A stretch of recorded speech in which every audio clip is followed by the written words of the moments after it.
আসেন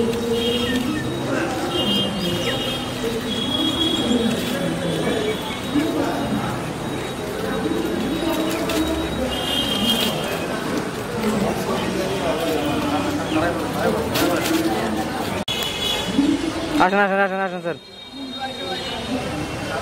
রাষ্ট্র অতিক্রম করতে থাকে এবং ডাকাতি কার্যক্রম করতে থাকে। শেষে সকাল 5:30 ঘটিকায় টাঙ্গাইল ডাকাত টিম তাদের ডাকাতি কার্যক্রম শেষে তারা নেমে পড়ে। তো ডাকাতি কার্যক্রমের এরূপ একটি কার্যক্রম সংঘটিত হয়েছে এবং সাথে সাথে সেই বাসটির সকল যাত্রীদের এবং আমাদের যে গোয়েন্দা শাখার নিজস্ব যে সোর্স